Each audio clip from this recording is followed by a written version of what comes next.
Newark was founded in 1666 by Puritans from Connecticut in search of quiet lives ruled strictly by God and the Bible, as one author put it. This was well before the American Revolution, drafting of the Declaration of Independence and U.S. Constitution, and the establishment of Washington, D.C. as the nation's capital, and it makes Newark older than New Orleans, Philadelphia, and San Francisco, to name but a few major cities. Thomas Edison got his start as an inventor in Newark. The Great Migration of blacks from the South added population later. Newark's proximity to New York City, its ports, its system of highways, rail, air travel, and its emergence as an academic, entertainment, and government center have kept Newark busy and bustling and a focal point of interest in the state. Newark, New Jersey's rich jazz history dates to the early 1900s. In the 1930s and 1940s, the swing era, the city was home to a dozen major clubs and scores of smaller ones. Major jazz artists, including Louis Armstrong, Duke Ellington, and Lionel Hampton, frequently played the Adams Theater and the Mosque, now Newark Symphony Hall. Among the most popular local artists were singers Miss Rhapsody, Viola Wells, and Sarah Vaughan, Willie the Lion Smith, and many others, too numerous to name. Jazz continues in Newark at the Priory at St. Joseph's Plaza, the James Moody Jazz Festival at NJ Pack, and other venues. The spirit of Newark overflows with creativity, talent, and innovation. Today's artistic landscape reflects the rhythms, languages, and traditions of immigrants from Africa, South and Central America, Portugal, and the Caribbean, incorporated with the indigenous European, black and brown cultures of the city. Newark pours out its soul in house music, Jersey club, hip-hop, jazz, gospel, dance, theater, poetry, murals, visual arts, film, and fashion in a myriad of spaces and places, including the very streets we meet on every day.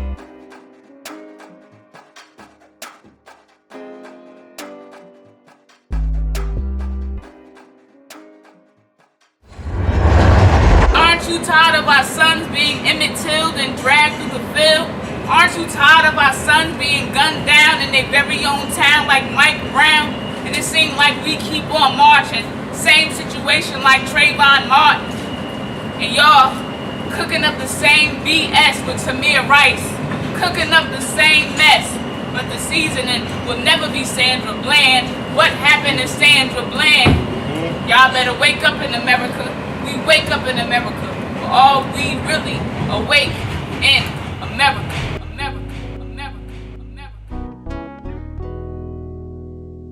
Bria is special to me and to my heart.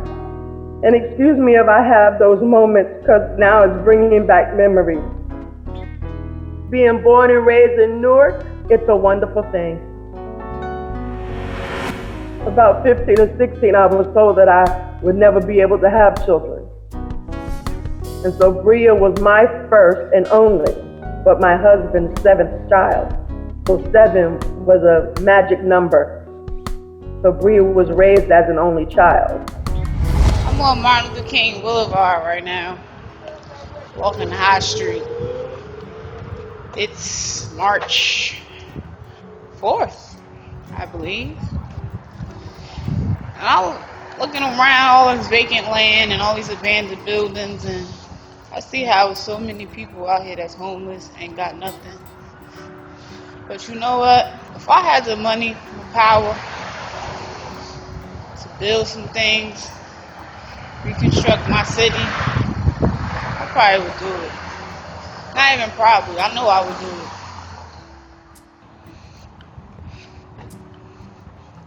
I gotta make some type of impact on my city. Got to. I call Bria my chandelier, and she wasn't just for me. She was a chandelier for the entire city. That came to me, and that's what I experienced because she was so shiny, and she was such a light, and she was exquisite, and she was rich, and she was beautiful spiritually. In a place where you don't always get to see a chandelier, to be around her and to be in her presence, you felt the warmth, the light, you felt the honor. It was just, that's her legacy to me. She is just a brilliant, shining, wonderful light, and it's love.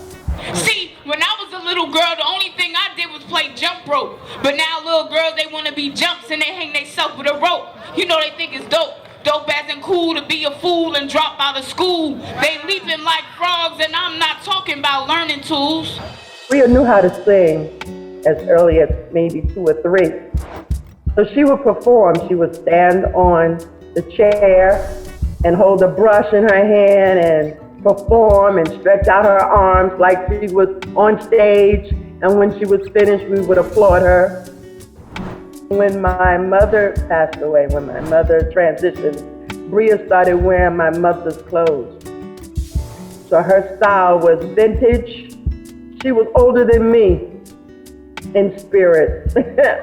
She's an old soul, an old soul.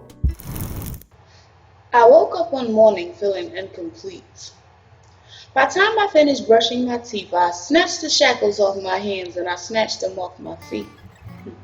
Because Harriet Tubman and Frederick Douglass was waiting for me.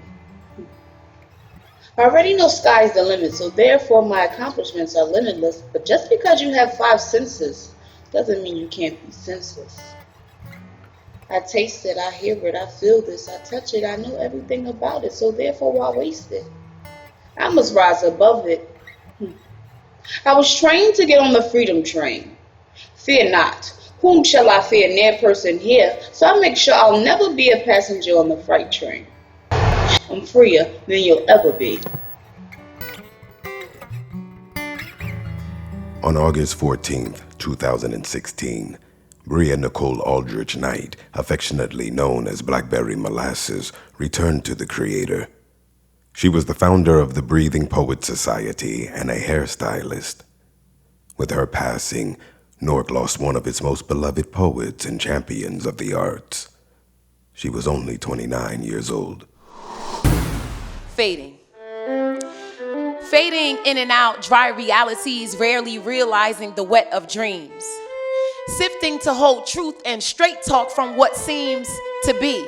Black is the question, either royalty or coon. Stifled, ripped for coming too soon, or dissolving in regret, hatred, bonded in fallacies loom. Blooming, broken, crippled minds, subliminal messages, cartooning, deflating the balloon of pride, deaf to Maya's tide, rising still tunes.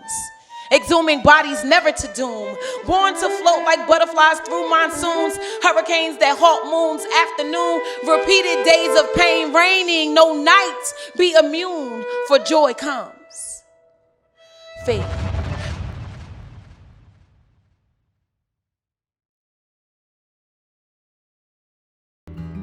I welcome you to Bria, Nicole, Night, Way. And it wasn't until her death that I found out that she was on that corner for 6 years, teaching her friends' children poetry, art, and music. I told people that when we do Bria Day, I want everybody to have a sign on that says, I believe, in my dreams. Because that's really what she represents and what I think she represented and gave to our city. The power in believing in your dreams, in your color, in your life, in your light. It's a lot of kids and just people in the community that need that love right now, that need those notebooks right now she was giving away, and putting those pens in the kids' hands. She's not here in the physical, but she represents friendship. She represents sisterhood. So I miss my girl. Being her mother, I'm so proud of being blessed to have an angel at birth and having a guardian angel at death. This wonderful woman who transitioned 2 months before her 30th birthday. So that's another way that her legacy will be carried on, because now I'm meeting new people. I also want to take this opportunity to bid farewell to a friend of mine, a friend of my family, and a great poet here in the city of Newark, Bria Knight, Blkbrry Molassez. I want to say we love you. We always will. Here in the city of Newark, you'll sorely be missed here in this community. And I want to do something that I haven't done in a long time. I want to read a poem. I learned that the blacker the berry was, the sweeter the poem was. Live on, Bree. Your fingerprints are all over this town, and your memory will live forever in the base, the bottom of the deepest, most revolutionary poems we will ever write. Rest in peace.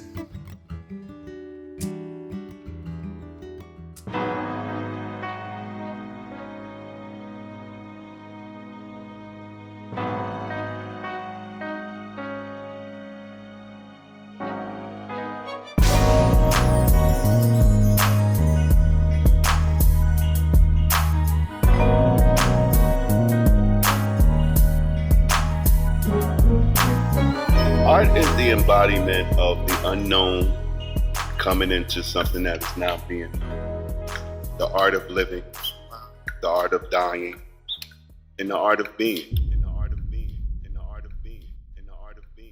When I think about how it was that I came to Newark and how it was that Yvonne Davis, my partner, and I started what would become a Pharaoh, I immediately think of meeting Jerry because it all happened pretty quickly. You're talking about the very early 2000s, 2001, 2002. I started seeing these just beautiful, haunting, taller than a person portraits spray painted on the doors of abandoned or underutilized buildings all over the city. And they were done in a very restrained style. They were done only in gray. They didn't just look like a human face, they looked like people you would actually know.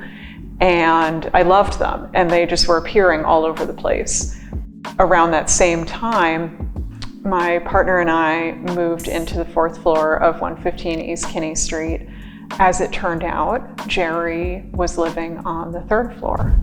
And so I got to meet the person who made these images that I had been seeing. We were on an adventure, and I think in retrospect, he was at a real turning point in his life. He told us that. So it was this moment of change for everyone, and we were all very summarily evicted by the state of New Jersey from that building.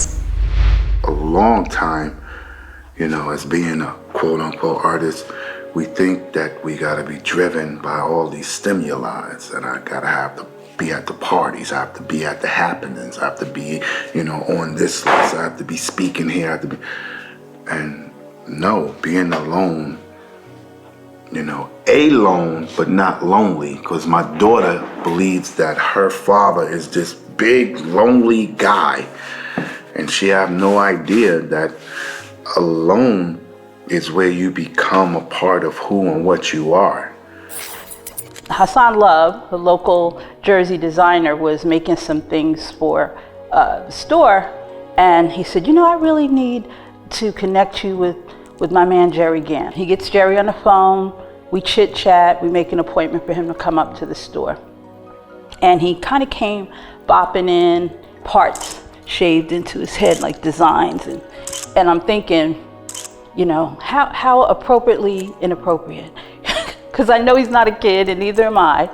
And he pulled out his laptop and he started going through and showing me these images of his work. And one of the images just jumped out at me because I had seen this image, God Knows My Name, on the side of Route 280. And we kind of hit it off from there.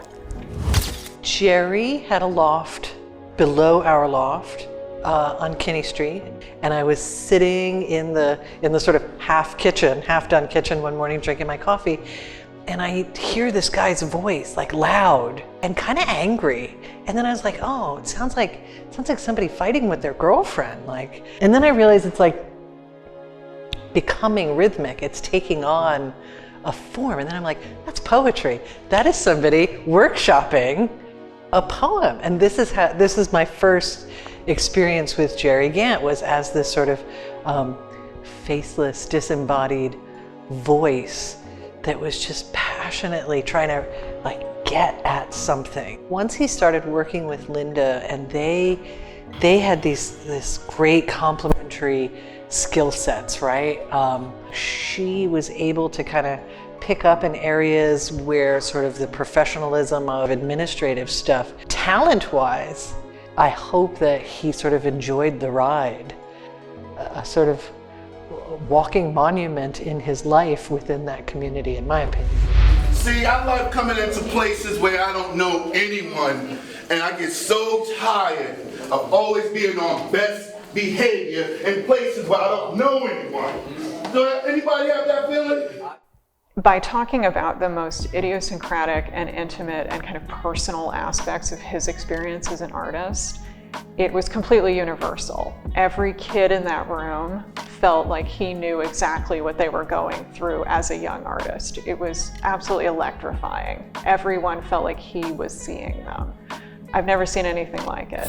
I laugh just thinking about Jerry Gant's sort of sense of humor. It could be the most mundane thing. Like he would have a pet peeve about something. The artist space, the artist living, the art of this, the art of that, the art of this. Some artists I don't want to live with. I'ma say it for the videos. Some artists are I don't want to live next to you. Jerry Gant, the beloved artist, poet, and activist, passed away on November 11th, 2018, leaving a treasure trove of paintings, sculptures, and wearable art. The Newark Museum of Art would later open its doors to celebrate the life, legacy, and spirit of this incredible soul.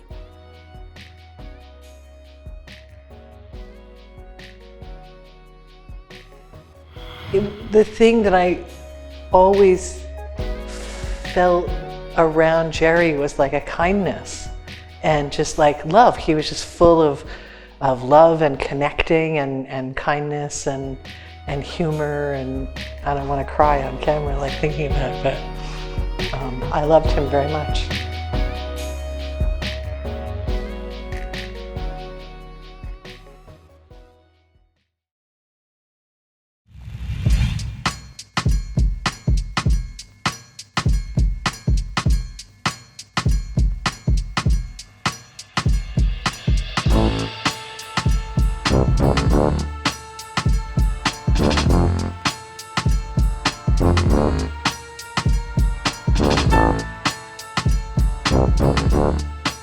So it's more than just having access to express yourself. Arts have afford you discipline. Is a structure to it. Is a structure to it. Is a structure to it. Is a structure to it. I remember I was walking New York City. I think Erykah Badu had just came out with a new song, and we're laughing about the song, and we're just talking, and we walking, and we buying things. It was those just small moments of just walking the city. He liked to show you things about the city. It's the art, just things you never thought about even looking at. Of all the people I've ever met, I don't think there's anybody that has as much vibrancy in life as Rodney Gilbert. I mean, the boisterous personality that really drew people in. The skill that he had was being able to navigate through so many different spaces that weren't really set up for someone like him, a black gay man who was unapologetic about both and was proud of both. And he also was big and bold in whatever he did, whether it was his personality, obviously, but also the way he walked into spaces, the way he looked and dressed. And I think, you know, the more you get to know Rodney, the more you realize that part of what kind of helped him navigate the space was the incredible support system that he had. Because, you know, I mean, he worked at a university, and, you know, a private white institution has so much bureaucracy and so much red tape around it. It's not easy to navigate that space. And then working here with young people, working whether it's through the school district, working in the nonprofit world, working in the arts community, working with municipality, working with the philanthropic community, all of that is just so much to navigate. It's not easy. And part of the magic was, you know, Rodney can sort of go into these spaces and sort of express what he thought was best. He wasn't afraid of saying what was tough and what was difficult. I mean, people wanted to work with or be in space with or in conjunction with Rodney. They wanted to be connected to what was going on. I'm an actor by trade, so the narcissism of how to advance my career was really about me. Then I started teaching at Equipment Street School, where I went to school, and I've watched kids turn on to education. So there was also a passion and a love watching a kid learn something and owning it. All that I've learned over the years, I've always tried to create into programs so that I could provide opportunities. You know, there should not be a selected few. I think I've said this before. Everyone should be at the welcome table, not just 2 or 3 people of color or Hispanic descent, and that we're at the table because we're that small percent. I'm talking about having some equality. I remember as I began to know him and I got to know more about his personal life, I learned that he was gay. And for me, it was just like, oh my God. Because I was just so grateful to meet a Black gay man just remain so authentic to himself, irrespective of the spaces that he moved in his 3-piece suit, all white, with his bag, maybe his Louis Vuitton tote or his MCM backpack in the hood, right? To relate to the community members there and speak their language and speak in a way that they would understand, right? They would be able to appreciate the art. But then going to the boardroom in that same ensemble and saying, I'm the Rodney Gilbert, right? And being able to advocate for the communities and the different identities that he represented. And so it was just so beautiful. To this day, I still go into spaces with an element of Rodney. Like if there's a space where I think I might experience some challenge, maybe I'll wear a jacket that he bought me, right? Because we will go on our trips and whenever he's feeling flustered or frustrated, he's like, look, let's go to the mall. And we'll go and we'll grab something from the mall. And so whenever I'm going into those spaces, I try to adorn myself in some element of Rodney, almost like a what would Rodney do? Because just the way he navigated and maneuvered those spaces was truly inspiring to me. We would always talk at night, because that's when we always was free. And he would always tell me about, there's so much money in Newark, and I wanted to go to Newark artists. That was always his goal. Like Newark, the city that raised me, how do I give back to it? Whether it was the children, whether it was the programs he ran from Newark to Drew. If it was money in Newark, why shouldn't it go to Newark artists? That was number 1 for him. He loved this. I remember he tried to move out for a little bit. He didn't last long. This is his baby. This is his love. His love was Newark, especially the children. There wasn't a kid that, I used to hate it when I was younger. Mr. Gilbert, your father? I'm like, I got a name. I'm very quiet. I'm a more laid back introvert. But his legacy and everything he put forward is not about me. It's other artists that, has been there, that he's affected so much. I have their artwork in my house that I've put up. When he talked to those young men or young women, they believed him. And they pushed forward. And when they asked me for anything, I signed off on it. Not my thing, but it was his thing, and I knew what he wanted to move forward. There may be some subconscious racism going on when the value of the life of a child in Newark is not the same value of a life of a kid in a suburban area. Black on black crime is attached to poverty. It is attached to a drug epidemic. It is attached to a gun epidemic. Brown people don't make guns and they don't make drugs. Rodney Maurice Gilbert passed away on November 8, 2017. The actor, director, ambassador of Newark's visual and performing arts, and founder of Indoor Productions, was responsible for half of the city's 50 murals through the Newark Mural Project. He was just 50 years old. In full transparency, Rodney's transition is something that I have not allowed myself to sit for too long with, because then it becomes so real and we haven't quite figured out how to acknowledge it for what it is, but still not allow it to overcome us. And I'm just not ready to let him go in that sense. He was probably the most kindest person I know. His mind never stopped working. If I had to add one thing, which anybody thought about him, it's probably true. I think he was a much needed voice in certain rooms and in certain conversations. For us at Yendor, we looked at, everything, and it's like, where do we go from here? I mean, because the organization, it was Rodney backwards, it was him.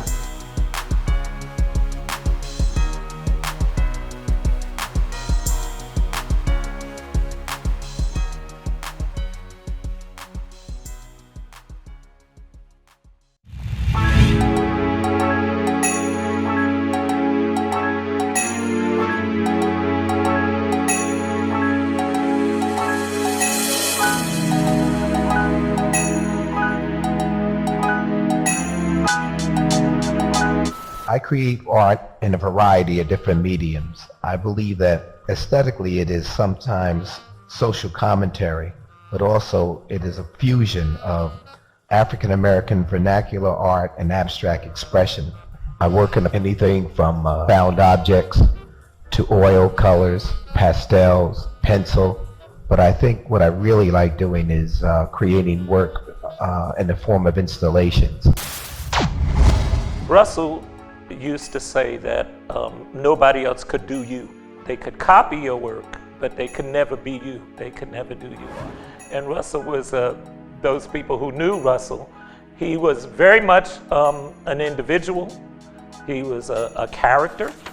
His work reflected his unorthodox way of doing things, his ability to be Russell Murray better than anybody else could be Russell Murray. Of course, his artwork changed over the course of 50 years, but there was always something that was humorous about Russell's work. Those of you who knew him knew that Russell was very sardonic. He used to always say things like people were doing the best that they could with their limited resources. There was always a twist in Russell's aesthetic. He was very urban, but he was also very urbane. Nobody was like Russell Murray. Do you think art is at the heart of who you are? It is who I am. I believe I'm an artist. I'm an artist. I'm an artist teacher. I teach because I think we all have a duty to teach the things that we are passionate about. And because you're passionate about it, you end up getting joy. Really, when I think of Russell, he was the Richard Pryor of art, because he was so funny and his personality was so alive, and he would say what he wanted to say. He didn't hold back. At the same time, he was very humble, very, very humble. And when you looked at his art, I think he was going to School of Visual Arts then, but you could see in his art that it was beyond school. And I always say to everybody, if he had lived, he'd be one of the most famous artists in the country, because he had so much originality in his work. It didn't look like school academic work. It looked like this was an artist working on his own and going past all the academic stuff. What if art were completely taken out of your life? Then I would cease to exist. Russell would travel county-wide, almost North Jersey-wide, to pick up people's work. That's how much into it he was. He taught us a lot about how to exhibit work. Some of the controversies that developed around a piece of Russell's work called Angry White Male. An issue at the time about angry white males, M-A-L-E, but Russell's piece was Angry White Male, M-A-I-L. It was a porcelain toilet. Russell had somehow had a large number of envelopes that were stamped anger, angry, with angry faces on it, and they were spewing out of the toilet. And it was quite a piece. It was consistent with Russell's sense of humor, which was he had a great sense of humor. Angry White Male was installed outside of the Morris County Surrogate's office. And the surrogate didn't like it. And he went to the county administrator and complained, and he went to the county freeholders. They were called freeholders at the time, they're now commissioners, and complained, and it got to the press. Well, long story short, the freeholders had a big meeting to determine what they were going to do about this.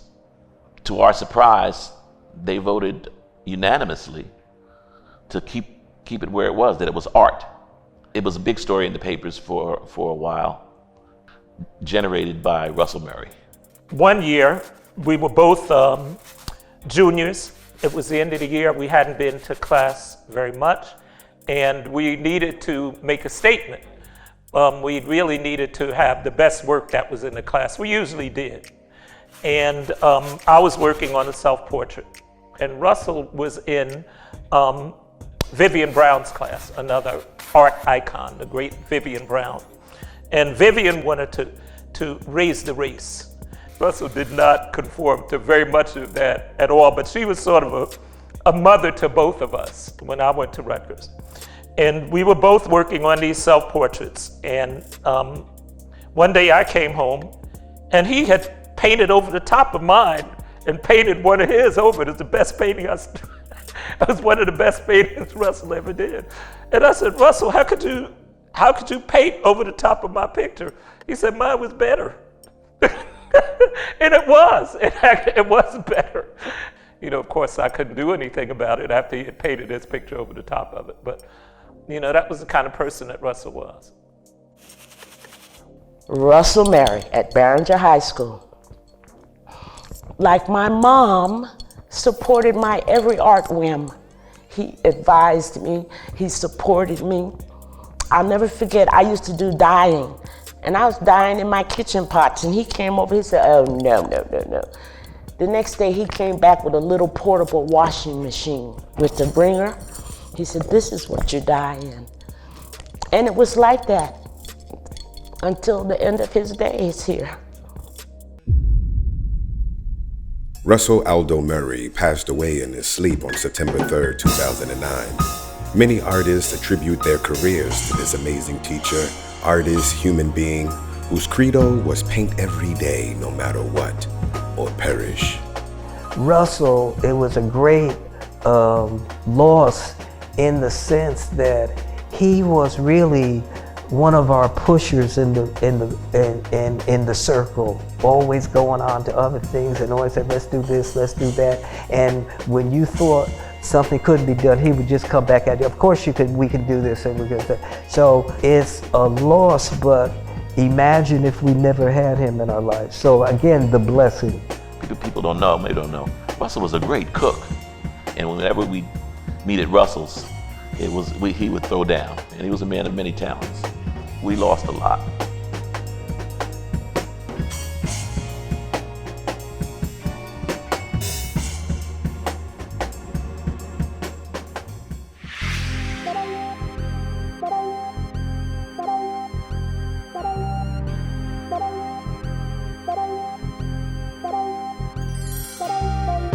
I remember Bob Odenhoff many years ago saying, public radio is always going to need money. And guess what? He was right. When Cephas came, August of 1993, there were certain initiatives that Cephas was to pick up. One was the renovating of that building. We had started to outgrow our space. We had already in the late 80s renovated the first floor, and it worked for a while, but as WBGO grew, the need for more space grew. So that's one of the projects that he did from 1999 into 2000. I believe we moved back in the building very late in 2000. But one of the problems that we had with the station under that administration was the station, which is a prized asset, was underutilized. Newark, New Jersey, which is the largest city in the state of New Jersey, it's right smack dab in the center of this New York metro area, could be an asset with an orientation of jazz, which comes out of this area. This is the jazz center of the world, as well as information. The other one was to move the transmitter from 744 Broad Street to someplace else, preferably New York. In order for us to fulfill our mission and mandate to get jazz to the people, we thought we needed, and New Yorkers told us we needed to do something about the transmission in Manhattan. So we have been able to put together a plan with the FCC's permission to relocate our transmitter, just our transmitter, from downtown Newark to some point here in Manhattan. It will probably be on the east side, someplace in the Midtown area. So those were two huge projects. Why? Because they both required raising funds. And as everyone knows, public radio always needs money. I first met Cephas in the fall of 1970 at Syracuse University. We were incoming freshmen at the same time. We immediately hit it off. He is, after all, a very affable guy, an outwardly friendly guy, and someone willing to share his point of view, but not in a way that kind of got in your face. He was always easy to be around, and we had lots of mutual interests. First of all, broadcasting. We both were on the air almost right away, like a month into our freshman year at Syracuse. We were behind the mic, me mostly doing sports, Cephas hosting music shows. Sometimes we overlapped. Everybody did a little bit of everything, so we did newscasts as well. We had our mutual interest in broadcasting, mutual interest in sports, and a mutual interest in music, and I could tell right away that on the latter, he was extremely knowledgeable.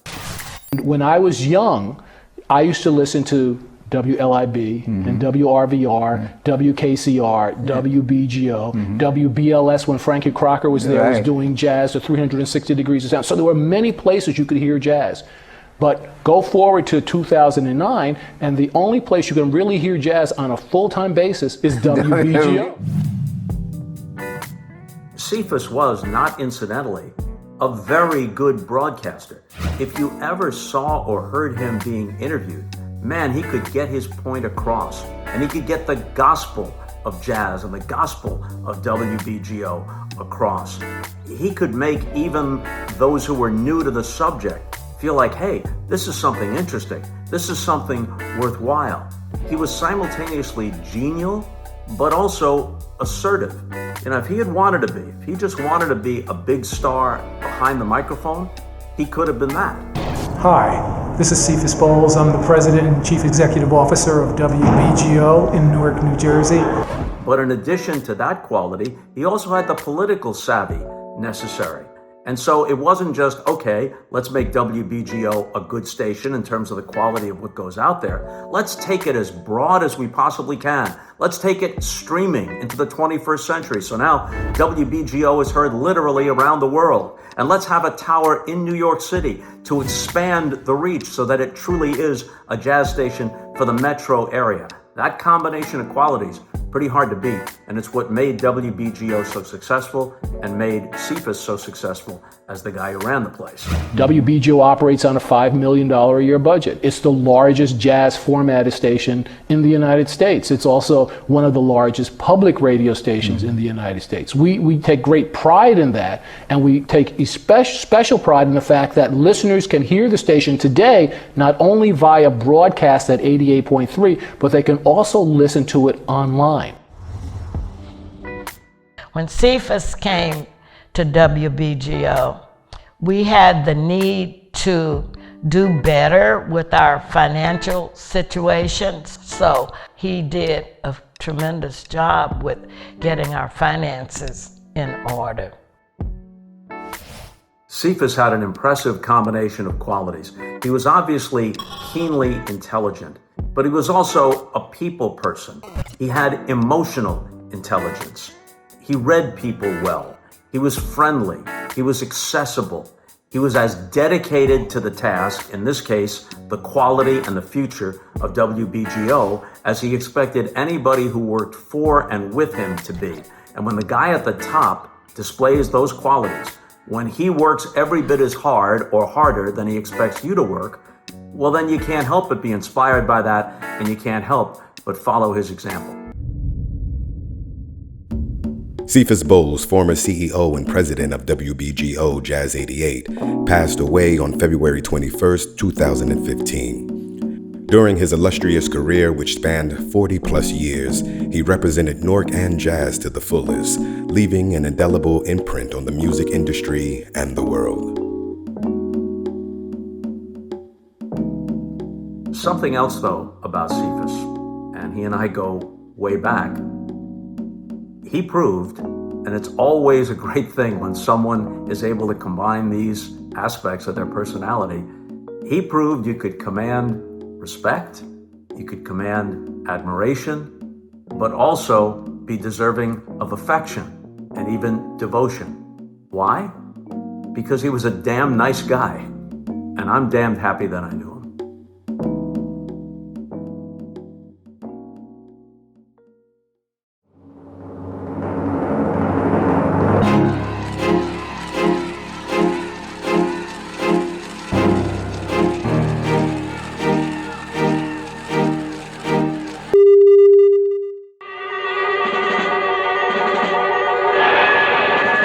worst race riots since those 2 years ago in the Watts section of Los Angeles rocked New Jersey's largest city, Newark, for 5 consecutive days and nights.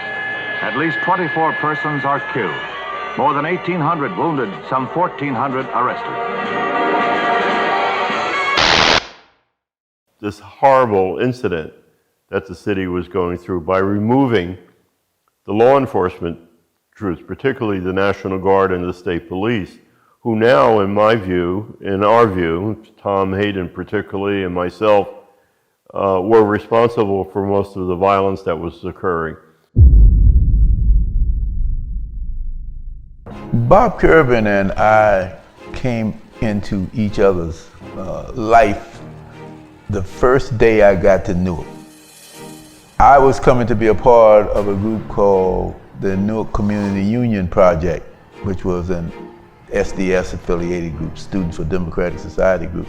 So people were expecting me. They saw a guy get off the bus with a suitcase, and there was a demonstration going there, a demonstration against police brutality. But Bob was in charge of a demonstration, and the NCUP people had joined with Bob. Bob was the chair of CORE, Congress of Racial Equality. NCUP was peopled by such notables as Tom Hayden. And so we were picketing. I had no idea who had been killed. I was happy to be there and to get right into what we were there to do. A number of us went into the precinct, and the lieutenant that was at the desk immediately stopped us and said, you know, a man has been arrested, but you can't see him, and you know, everything's being taken care of. Just at that point, a senior officer, an inspector from downtown, he asked a couple of questions, and then he said, I'll take you back to the jail cell, to the cell. And so he led us, a number of us, back into this kind of hallway. I was kind of in front of the group, so I approached the cell first, and I actually spoke to the prisoner. He recounted for me that he had been severely beaten, that he was in pain, he was, you know, holding his head and complaining of pain in his stomach. And shortly thereafter, we, I guess, kind of conferred about what do we do now. You know, we've seen the prisoner, he's alive, he's injured. The inspector by this time had said that an ambulance was underway and they were going to get him to a hospital as quickly as possible.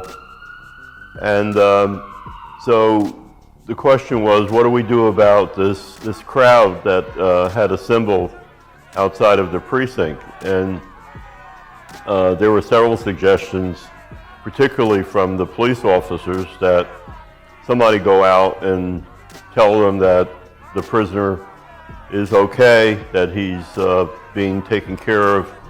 Bob tried to play by the rules. I mean, he believed in nonviolence, and he didn't want to see the city burning. So there's this iconic picture of Bob standing on top of a car in front of the police precinct with a megaphone in his hand, telling people, calm down, we're gonna go and we're gonna march downtown to City Hall. And this was not to be. The people were not interested in nonviolence at that time. They wanted this thing settled Old Testament style. The next day, there was a meeting at the mayor's office that I attended, and had a very unhappy experience where when the mayor asked me to give him some notion of what happened and what the problem was, as I began to speak, the police director interrupted and said that I was not telling the truth. The riot really started, which I call a rebellion, in earnest that evening.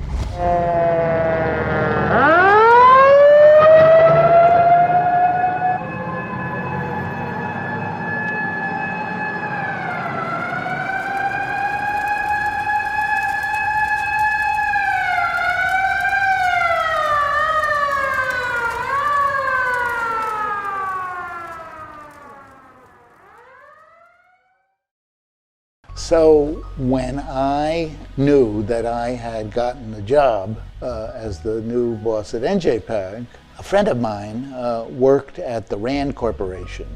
And I told her that I was coming to Newark, and she said, well, if you're going to Newark, the one person you need to talk to is Bob Curvin.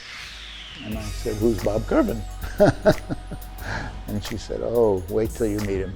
And she, of course, was right. I had a remarkably distinguished career in a variety of places, as a journalist, as a nonprofit leader, as a civil rights leader. And a new guy, a new person coming into a community needs all the help he can get. And what I had with him, and I was so lucky to have it, was almost like a series of tutorials over a period of years where we would get together and have lunch or breakfast, and he would teach me. He would talk to me about the history of the city. And he would contextualize where we're at now versus where we were 20 years ago, 40 years ago. And so I felt in Bob Curvin that I had a tutor, a mentor, and somebody who was so generous. And just like the title of your film says, he was gone too soon. He died too soon. Dr. Robert Curvin, educator, author, and peacemaker, passed away on September 30th, 2015. An advocate for social justice, especially during the turbulent times of the 1960s, he fought against discrimination of every kind.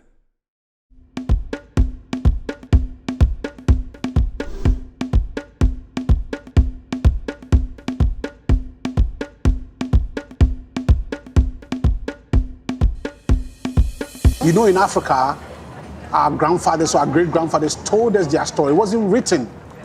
And because of that, a lot of the stories are lost. Basically, what you do as a writer, especially when you do what I call the archaeology of memory, you're going back to dig. Yes. What you bring out may not be exact. You may find some artifacts, but you have to create an impression. It was about 2001. And I had just been laid off on September 11th, 2001, from working for a major international communications company in Jersey City.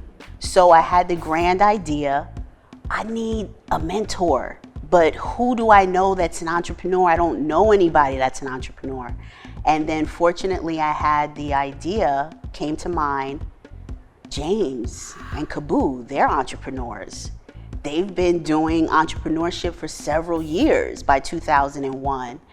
And so I said, I'm gonna go downtown. You know, I was living in Newark at that time. I had just moved from Brooklyn into Newark. And I said, I'm gonna go see James and Kabu. And they were located on Broad Street, right adjacent to Newark Symphony Hall. And one thing led to another. But essentially, our agreement was initially that I would volunteer several days a week, and in exchange for volunteering, he would show me how to run his business, right? And so what happened was really a fortunate thing because I don't think he knew how eager I actually was, but that volunteer opportunity was exactly what I was looking for. And I started out as a volunteer and just showing up consistently. Then Kabu offered me an opportunity to join the team part-time. And so then I started getting paid. And with that came a title of Director of Marketing and Communications, which is another thing I was seeking because I knew my future was in communications, but I had never actually done it. So it was really a fair opportunity for me to grow as a professional and contribute to an organization. And in return, Kabu really opened the doors for me. I mean, quite literally, I sat in almost every meeting that Kabu had, whether it was about communications or not, whether it was about cleaning the building, it didn't matter what the meeting was about. I constantly sat in on meetings. And in that, just listening, I wouldn't talk at all. I would just listen to these conversations, and I learned and grew so much as a professional. It really did pay off in all the ways that I really couldn't have imagined. At the core of our thinking processes is the phenomena of reading and writing. Once you understand it, you will not live a day without reading or writing something. And of course, we are texting, we are reading. These are all byproducts of the original concept itself. So you have to read, you have to write, and start writing your story. Even if you don't publish it, write a journal, keep a book, and put your story in it. He was my visionary.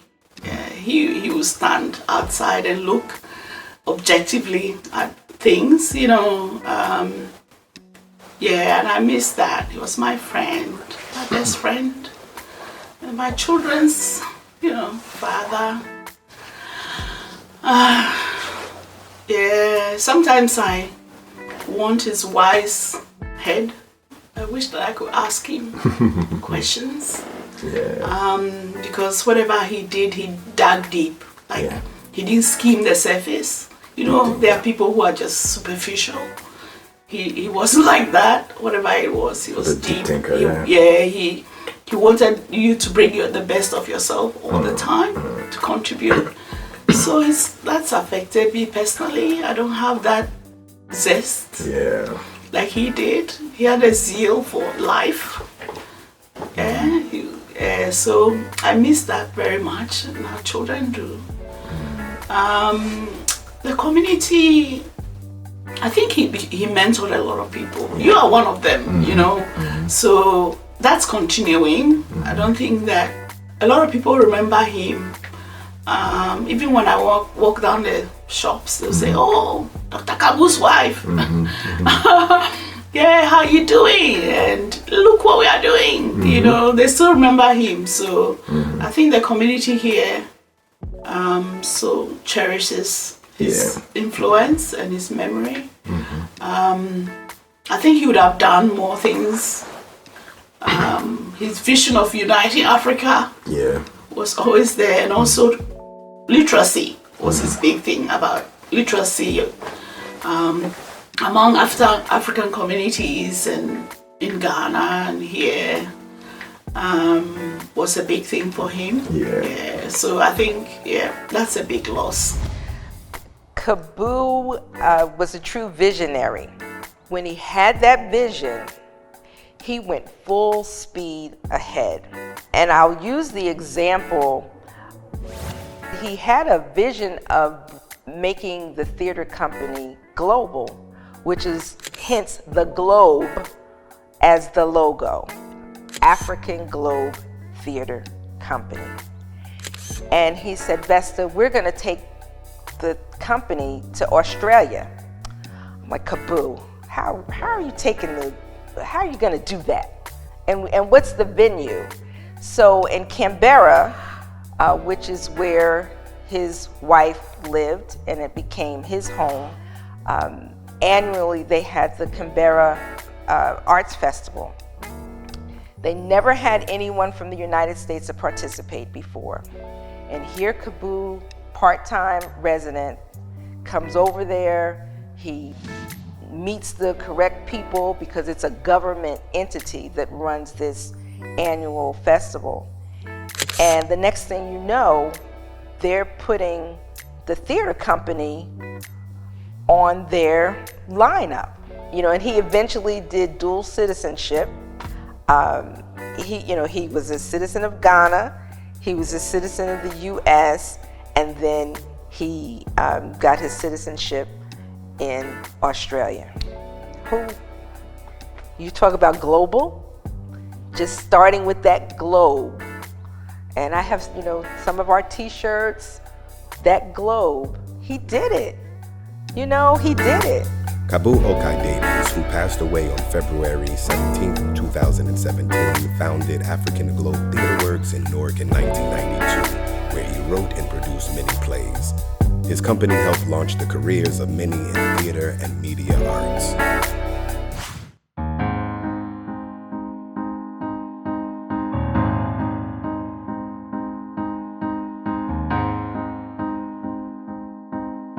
When I came to Newark as a bona fide kid of the 1960s, there was this strong emphasis on really making a difference, or giving back, or pulling people out of dire circumstances. I mean, what better place to have that kind of experience than a city that I live in a city that I care about, and a city that I've studied.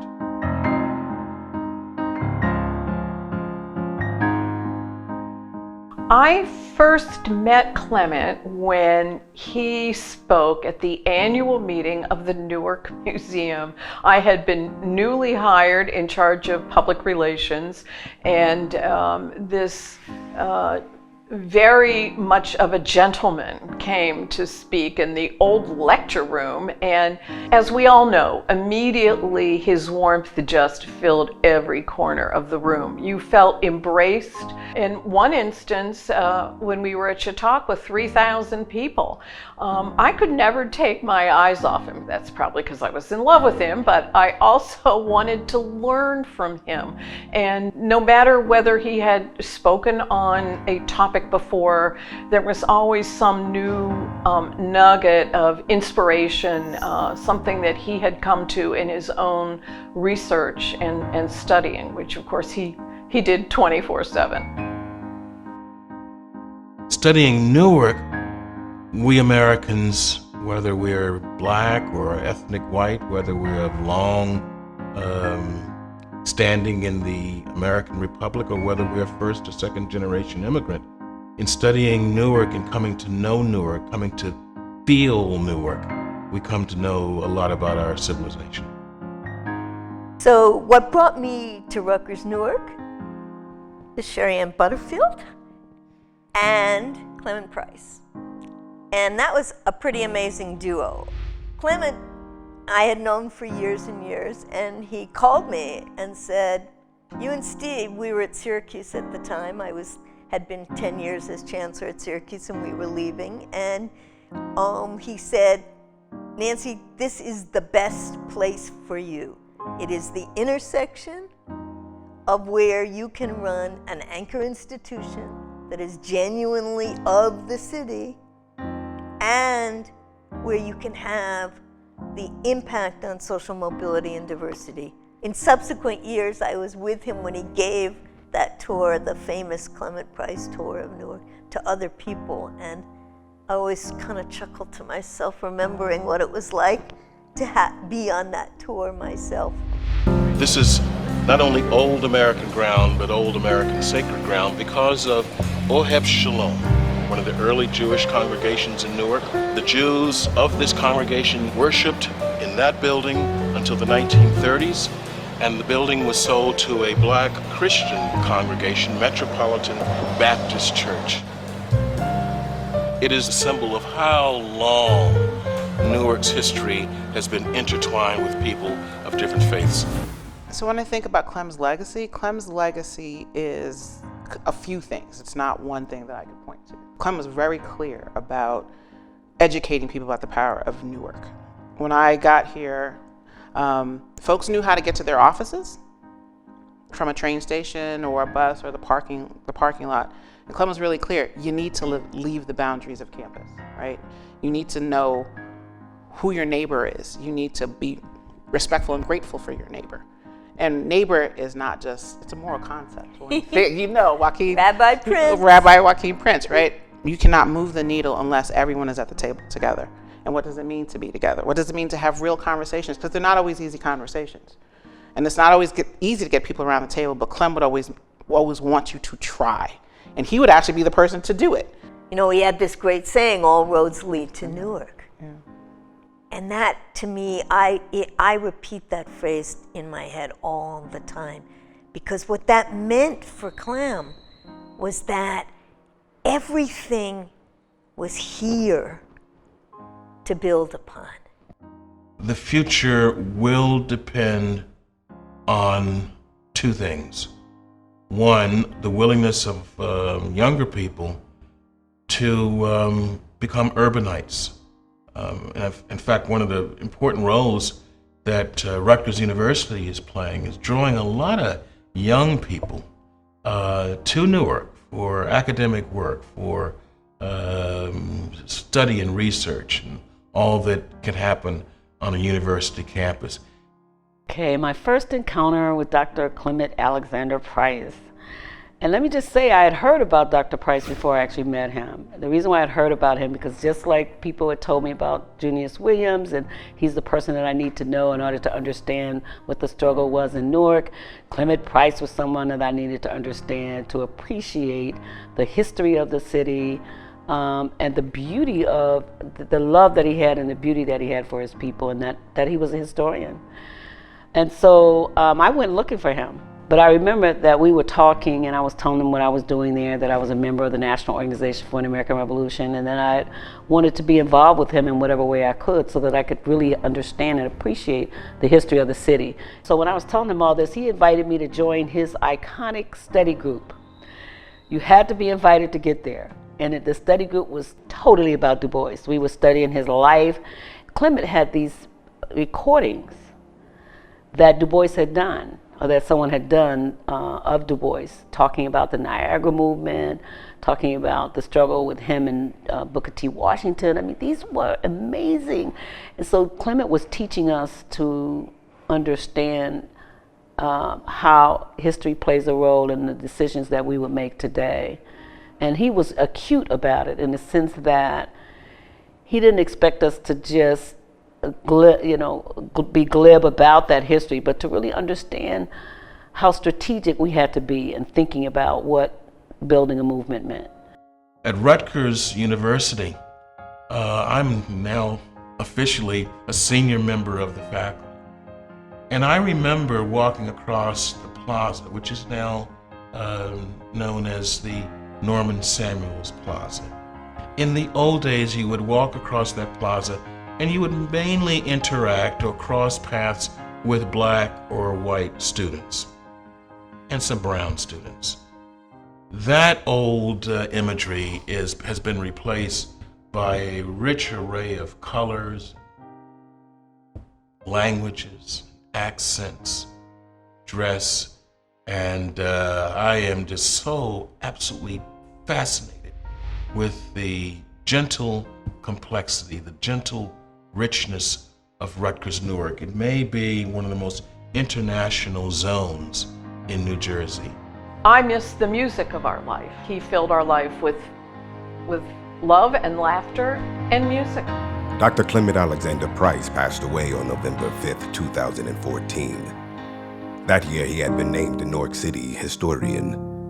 He was celebrated for decades as an historian, professor, mentor, patron of the arts and humanities, advisor to leaders at the university level and at all levels of government, up to and including the White House.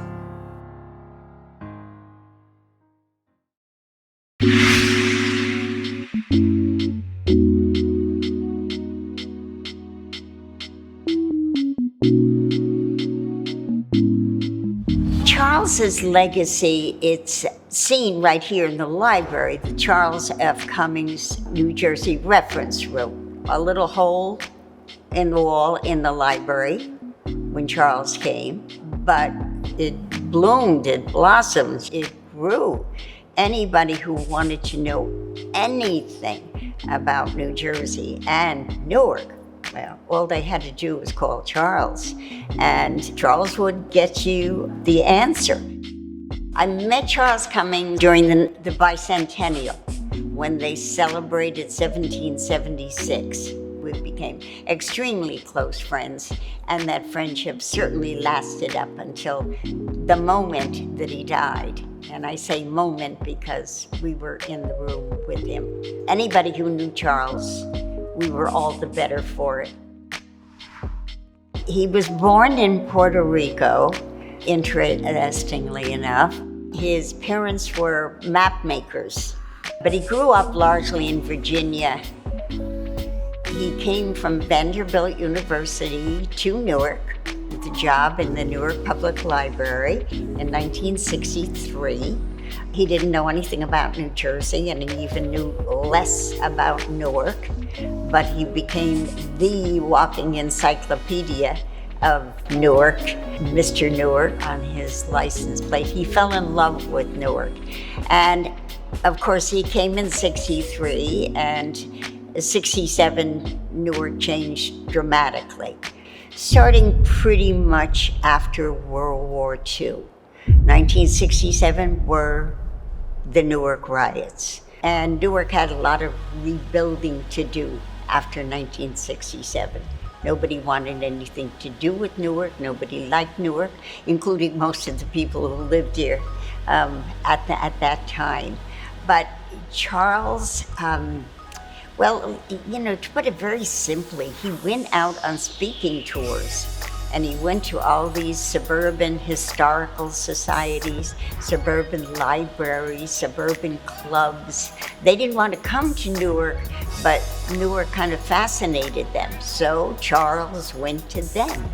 And Charles talked to them so much about the wonders of Newark and how it would rebuild on the strengths of the past. He was such a gentle, sincere person that I think Charles changed more people's perception of Newark during that very dark period in our history than any big publicity campaign or anything else like that. It was just Charles the man, and people would kind of say, well, if he is so in love with Newark, indeed there must be something about Newark that's lovable. He made people aware of what Newark had to offer, and people then became much more interested in helping Newark come back to life. December 21st is the shortest day of the year, but that was the longest day of the year as far as we were concerned. I miss him. I miss him really every day. I think of him. Charles Cummings transitioned on December 21st, 2005. He was head of the New Jersey Information Center at the Newark Public Library, now named after him. He collected and preserved Newark and New Jersey's history so that our stories could be told through words and images for eternity. Anybody that lives in Newark, their life has been enriched by Charles because of the attention that he demanded people pay to Newark. And people got in the habit of paying attention to Newark. I mean, just the mere fact that Newark is the third oldest major city in the United States, I mean, should mean something. I mean, it's just an amazing city. So people have got to hear Newark's message, you know. We are here. This little city on the river was a major influence in the development of the United States.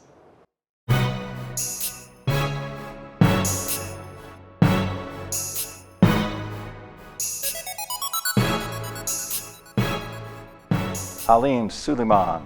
I met Haleem when I started working for the Newark Coalition for Neighborhoods, which was a coalition of all the major community development groups in the city, and they got a big federal grant, urban crime prevention grant. And so Haleem and I started working for NCN. So we started hanging out, and Haleem was a man who was constantly in search of a rhyme. You know, our growth as, I think, as people and as poets was rooted in the relationship we had in many ways with Amiri in terms of Kamako's blues people, which, you know, Amiri started at his house throughout the 1980s. Every Saturday night, that's where you had to be. You do some poetry, you listen to some major jazz musicians who showed up, or vocalists, and that was a play. And Haleem actually started videotaping a lot of that. You know, his archives with that must be amazing. But poetry was, you know, rhyming and poetry was at the core of it. And obviously music, you know, the CDs he produced were extremely important, you know, to him, but to everybody. And a key element, you know, Haleem was always about, you know, the kids, you know, Arts High School, the students he worked with, and some of whom, you know, became quite, you know, like a Tyshawn Sorry, you know. I mean, when I've seen Tyshawn perform, and I mean, his memory of Haleem is like, it's just right there, you know, Mr. Suleiman. So his impact on the young people he dealt with at Arts High School was just, you know, you can't quantify it, you can't even give it a quality. It's just so broad and so intense. But that was kind of, that was who he was. Haleem was not influenced much by individuals. Of course, Amiri Baraka was a mentor of his, so I could absolutely say he was influenced by Amiri, but he was more influenced by his own sense of justice, by his own reaction to the world, and his own desire to make a statement through poetry. If I were to name people, I would say Lloyd Henry, who we call Cuz, who was another poet, actor, and performer, someone who was very close to him and who influenced him. But for the most part, it was organic, just kind of standing in the wind and kind of feeling what's going on in the world and responding to that. I think he was also very much influenced by growing up in Newark. He did not have an easy childhood. His mother died when he was young, I think before he was 10 years old. He and his siblings came up for the most part, in the system, as we say. I think that influenced him not in a negative way, but in a positive way. And I think that from there came his love for young people, his acceptance of young people. When he was the speech coach at Arts High School, because those Arts High School kids, they are animated. They are just, they're on. And the level of noise that did not bother him, that they would make, I thought it was astounding, because I could see any other teacher would be like, quiet, shush, shush.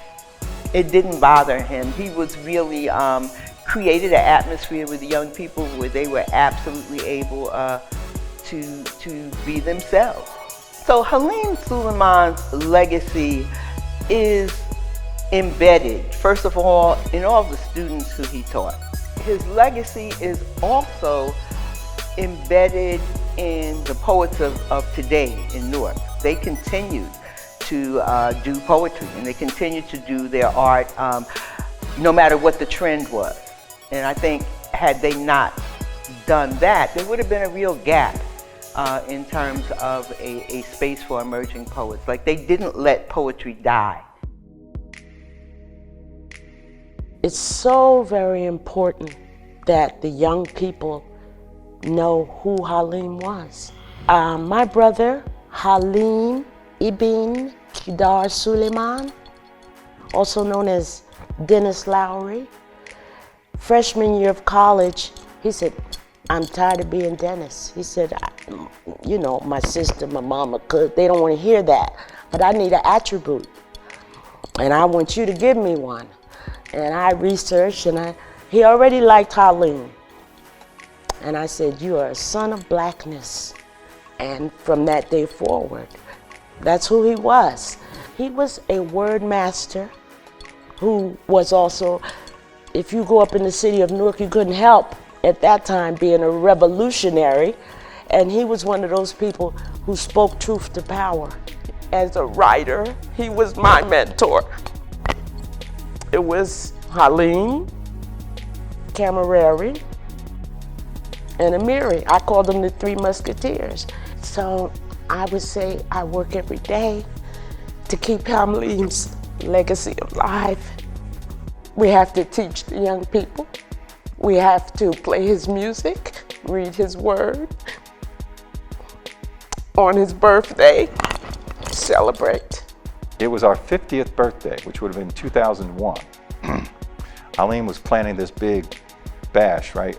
And he was calling everybody and saying, and then like midweek beforehand, he goes, no, we should do it together. Have two birthdays. And I said, that's cool, So at midnight, it became my birthday party. But that was, he came up with the idea, and it was a big party. We had a lot of people, a lot more than we thought we would have. But, he lived his life like a poem, constantly rhyming. And to him, rhyme was just, outreach, talking to people, being expansive. It ain't no mystery why misery produces criminality, and only you and me and you and me and me and you and me can deal with our youth. Don't buy the line, being sold on crime. His poems were such prolific political statements. You know, I just know that if they had wider exposure, that legacy of his would be solidified. Haleem Suliman passed away on July 3, 2006. This quiet poet, jazz lover, and activist and teacher traveled throughout his community, the U.S. and abroad. His words and activism still resonate in our community.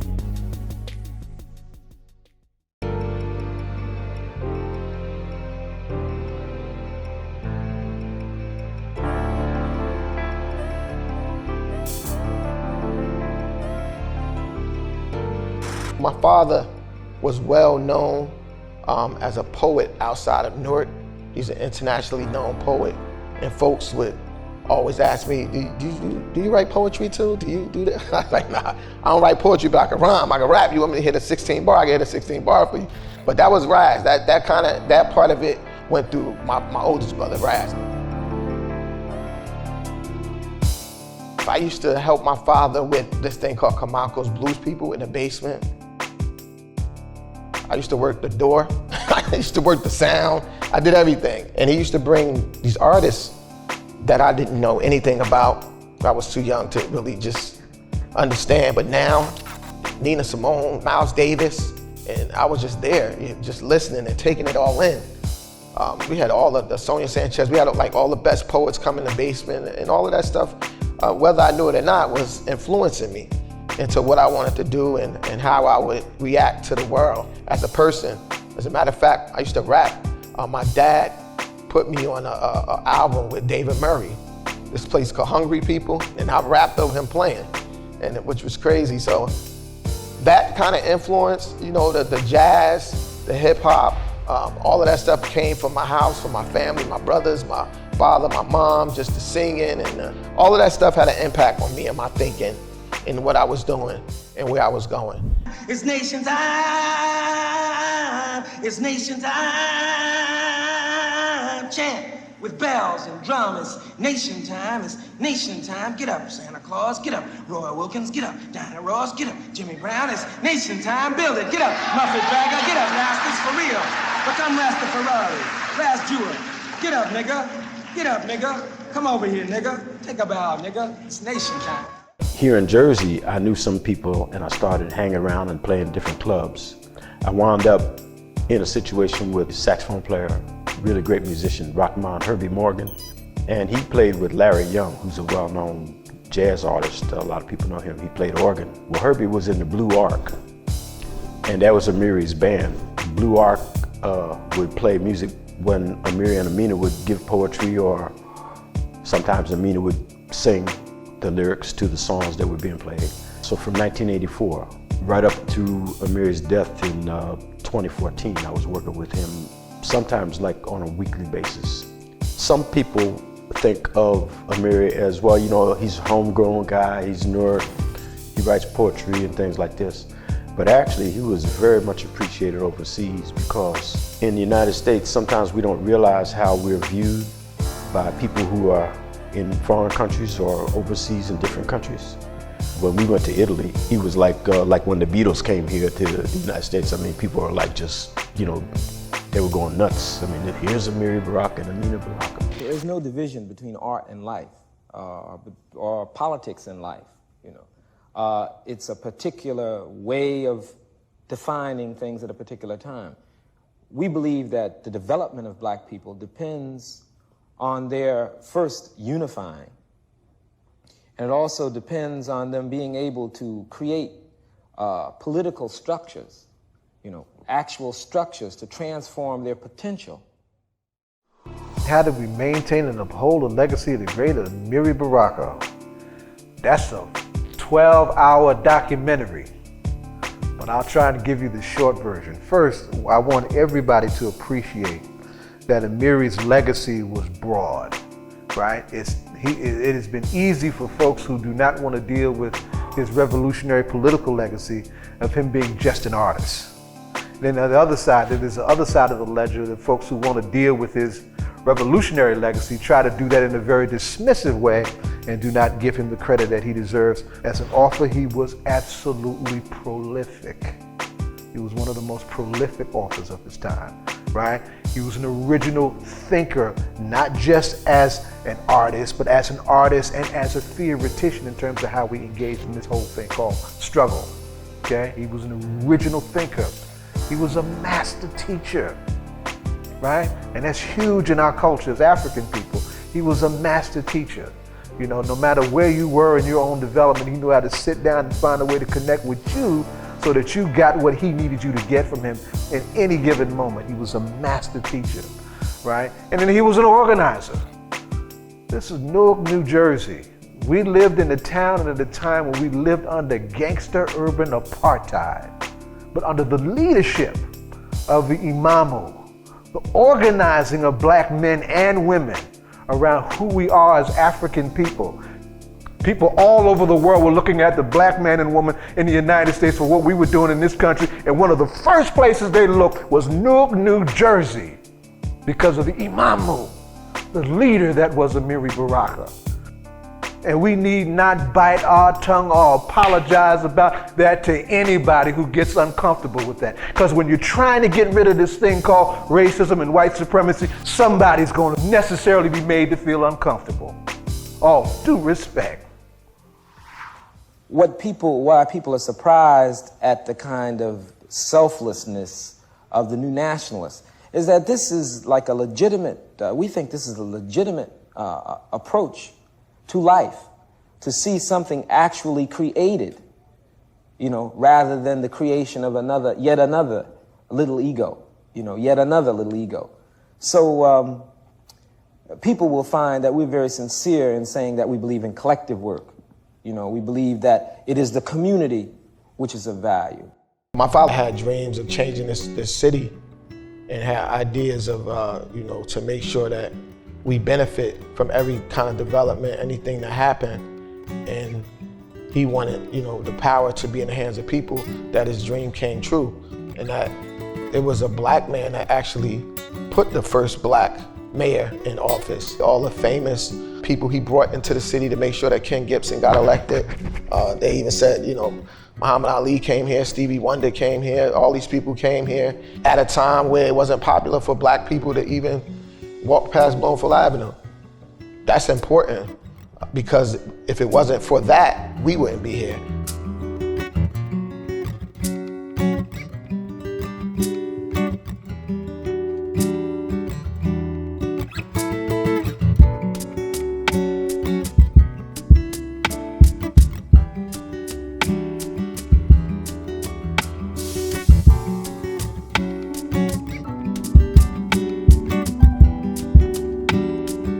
Amiri Baraka left us on January 9th, 2014. Throughout his life, this teacher, author, and activist advocated on behalf of his city, penned many books, plays, and works of poetry, and left an indelible mark on Newark and the world.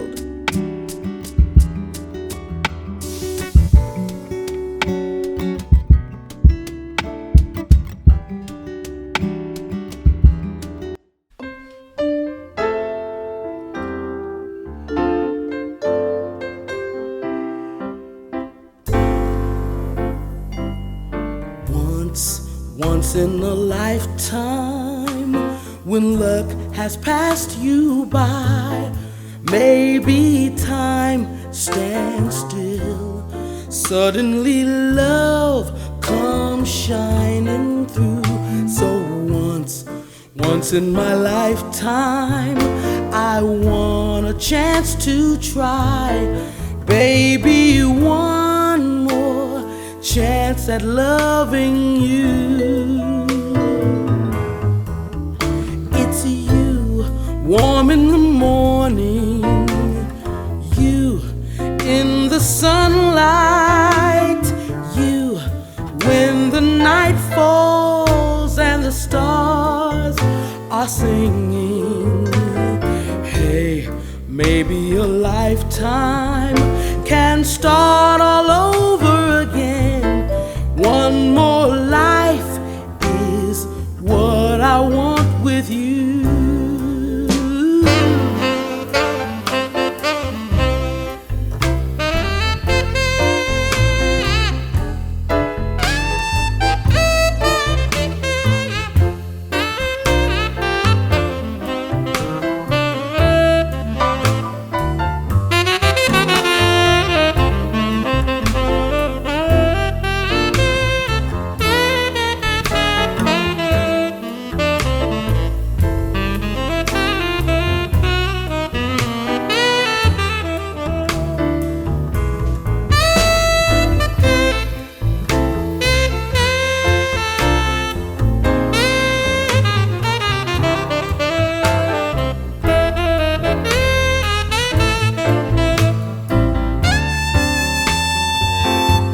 once in a lifetime.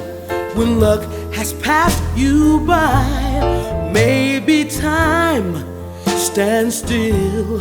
Suddenly love comes shining through. So once in my lifetime, I want a chance to try, baby, one more chance at loving you.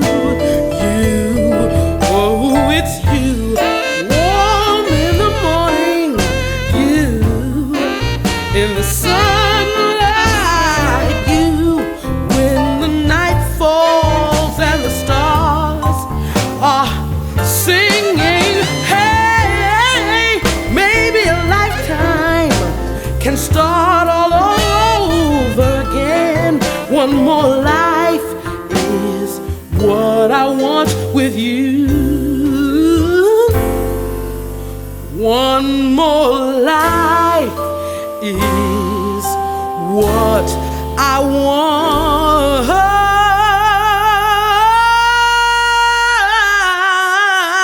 want with you.